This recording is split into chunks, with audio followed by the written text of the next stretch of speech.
Gwen kweewige match bohogadet when jishin da wahanji wawid manoten cheit nanon mwe ketak manashtan de inugaskut mazudwa bude wahat mak malutena ek te jenen chak ubanishen da dago ek nagamashto wahiman ne chi min da wetoten ne mono.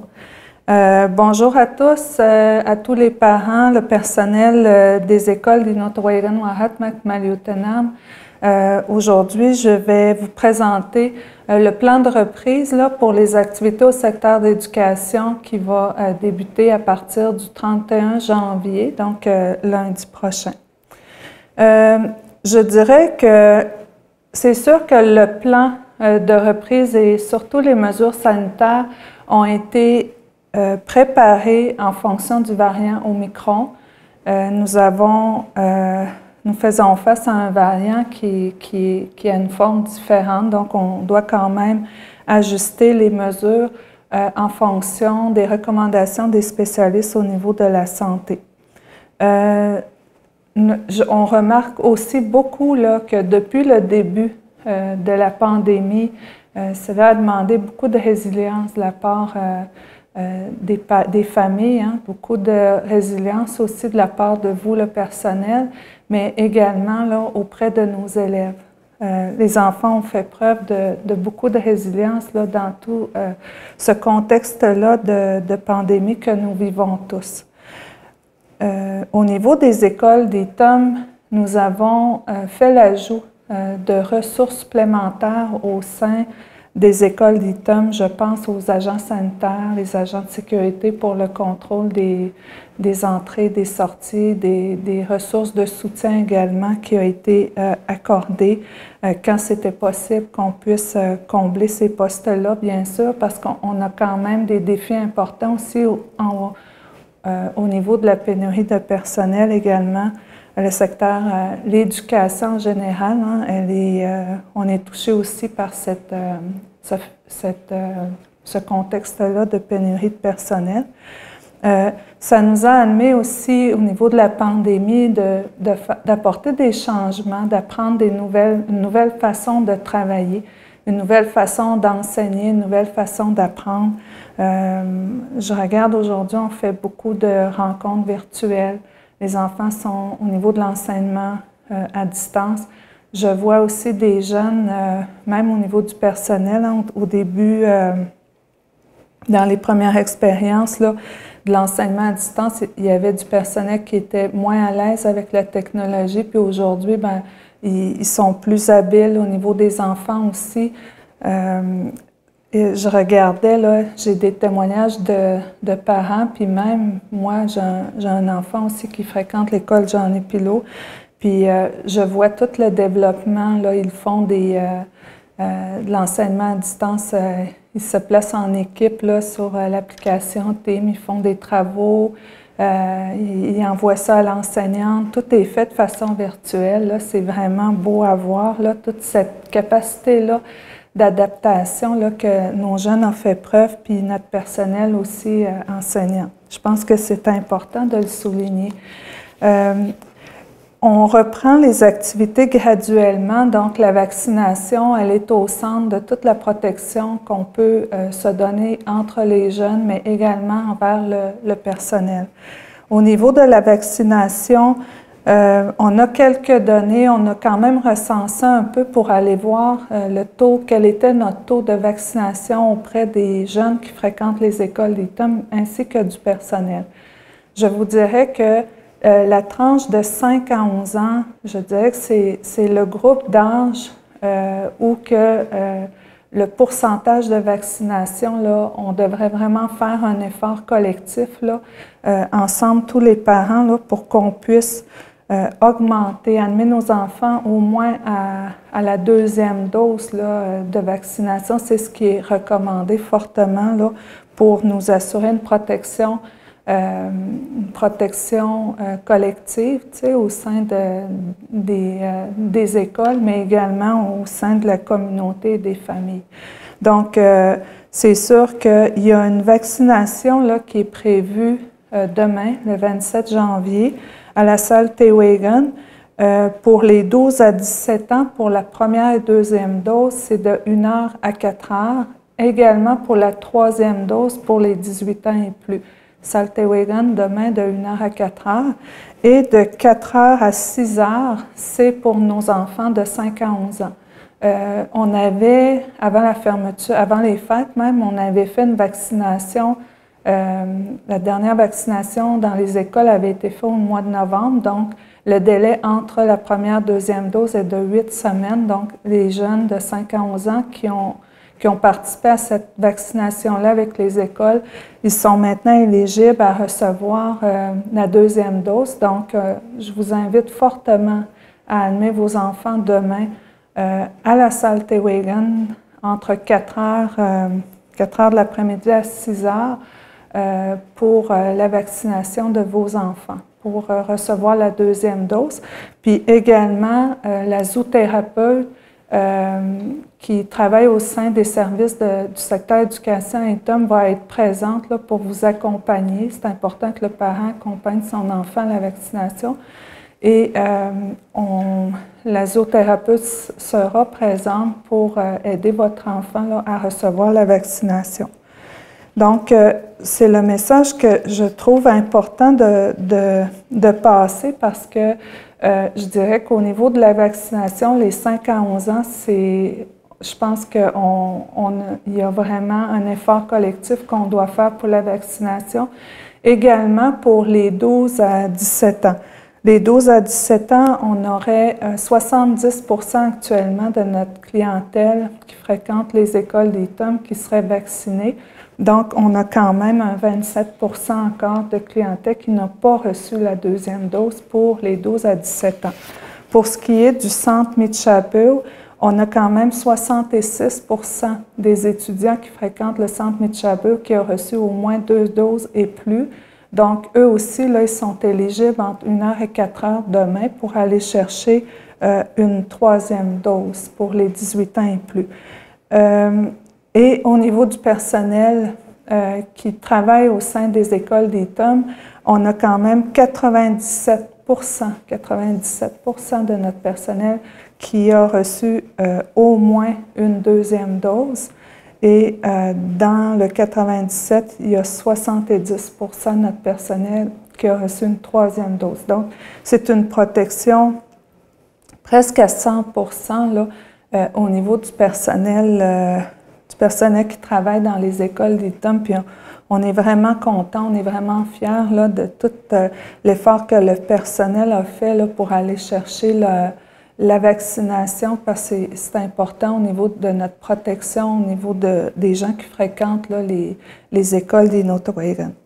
Pour ce qui est du plan de reprise, le 31 janvier, donc lundi prochain, nous allons débuter les cours en présentiel selon un horaire rotatif. Ça veut dire que pour le primaire et le secondaire. Donc, on n'ouvrira pas les écoles lundi en accueillant tous les élèves là, au même moment. On va former comme des sous-groupes, des demi-groupes qui vont faire une entrée comme progressive. Donc, pour ce qui est du primaire et du secondaire, ce sera une entrée en demi-journée. Donc, si l'enfant se présente le matin en présentiel, donc le midi, il retourne à la maison avec des travaux à faire à la maison dans l'après-midi. La même chose pour les élèves du secondaire.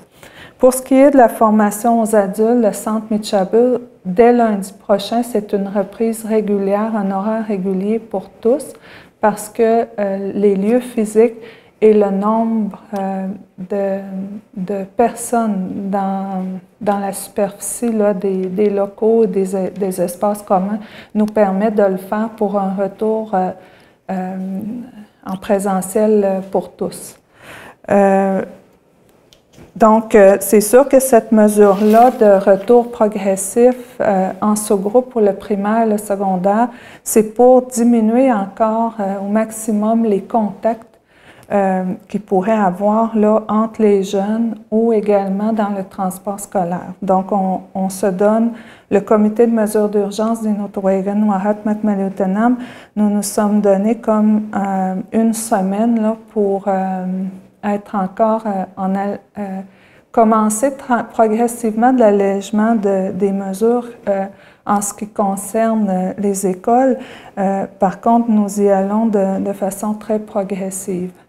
Pour ce qui est du personnel administratif, au secteur de l'éducation, le télétravail va se poursuivre. Par contre, tout le personnel qui œuvre en service auprès des enfants dans les écoles, leur présence est requise dans les écoles à temps plein dès lundi prochain. Donc, lundi, je vais seulement vous donner l'horaire pour lundi. Puis, je vais vous inviter par la suite, là, on va diffuser dès ce soir là, le plan de reprise pour les parents. Puis, dans le plan de reprise, vous avez l'horaire détaillé pour la semaine prochaine pour les groupes des élèves qui fréquentent les écoles d'Eton. Donc, dès lundi, le 31 janvier, en avant-midi au primaire, nous allons accueillir le préscolaire, la première, deuxième année, le CAA et le CAD. Et dans l'après-midi au primaire, lundi prochain, nous allons accueillir la deuxième année, la troisième année, la quatrième année, la cinquième année et la sixième année. Donc, et au secondaire, dans l'avant-midi, nous allons accueillir le secondaire 1, le secondaire 2, le CAA, CAD. Et dans l'après-midi, nous allons accueillir le secondaire 3, 4 et 5, les groupes de transition et le FPT. Pour ce qui est du centre Michabu, c'est une reprise d'horaire régulier pour tous. Concernant les mesures sanitaires, ce qui est important, je pense qu'il est vraiment important pour les parents, c'est d'avoir une surveillance constante sur les symptômes de leur enfant. Ce qu'on demande, c'est de ne pas envoyer un enfant qui présente des symptômes qui s'apparentent au COVID. C'est important pour ne pas contaminer d'autres enfants de la classe. C'est important de garder les enfants à la maison pour les enfants qui présentent des symptômes s'apparentant au COVID. Dans les écoles, nous allons poursuivre, nous allons continuer à faire administrer les tests rapides pour les enfants qui présenteraient des symptômes au courant de la journée ou du personnel également qui aurait des symptômes qui s'apparentent au COVID. Dans ce cas-là, les enfants seront retournés à la maison. Si on voit pendant la journée qu'il y a des symptômes, ils sont retournés à la maison. Et s'il y a un enfant, par exemple, qui teste positif à un test COVID, il sera en isolation pendant 5 jours à la maison. Et après 5 jours, il passera un deuxième test rapide. Et si le deuxième test est négatif, puis que depuis 24 heures, les dernières 24 heures, l'enfant n'a pas eu de symptômes, donc il pourra réintégrer la classe. Par contre, si le deuxième test après 5 jours est encore positif, l'enfant devra demeurer à la maison pour un 5 jours supplémentaire.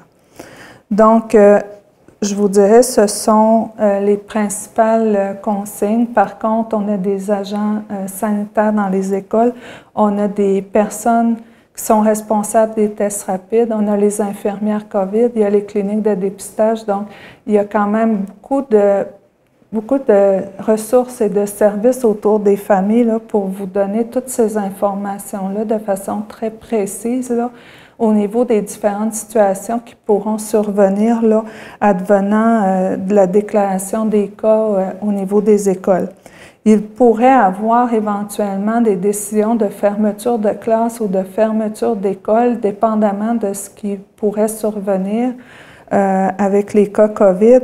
Par contre, on vous tiendra informé, puis ces décisions-là seront prises par le comité de mesures d'urgence, mais aussi selon les recommandations qu'on recevra de santé publique aussi à ce moment-là.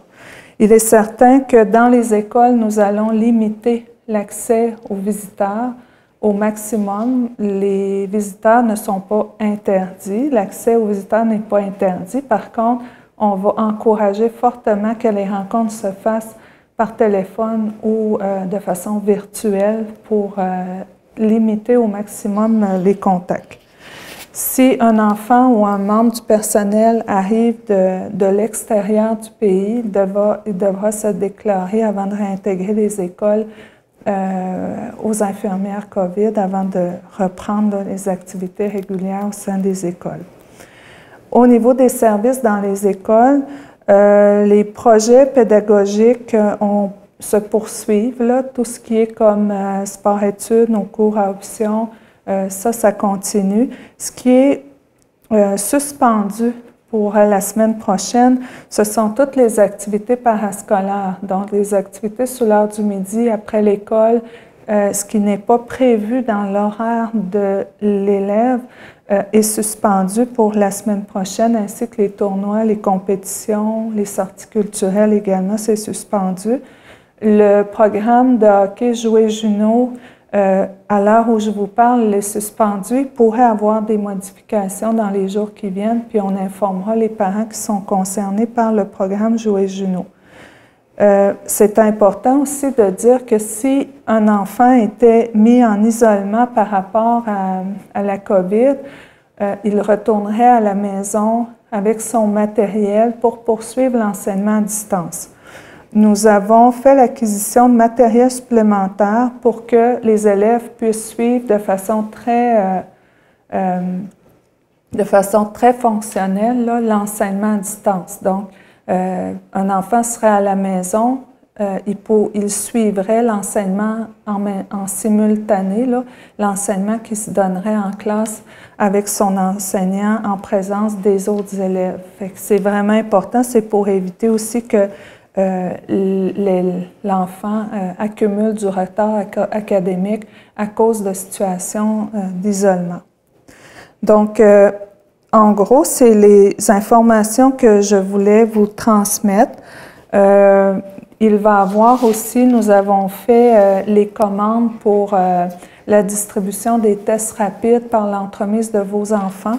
Donc, dès qu'on reçoit les tests rapides, ça devrait être disponible en début de semaine prochaine. On fera la distribution massive des tests rapides par l'entremise de votre enfant pour la clientèle qui fréquente les écoles d'Eton. Donc, on demeure disponible si vous avez besoin d'informations supplémentaires. Moi, je vous invite à parler avec l'enseignant de votre enfant ou appeler à l'école. On répondra aux questions là, selon des informations supplémentaires que vous voudriez recevoir. La semaine prochaine, donc jeudi prochain, le CMU prendra une décision. On verra là, qu'est-ce que le CMU va décider parce que ça dépend toujours aussi de l'évolution des cas COVID là, dans notre communauté. Donc, je vous remercie, puis je nous souhaite à tous là, une bonne reprise là, au niveau des activités du secteur éducation. Jusqu'à maintenant.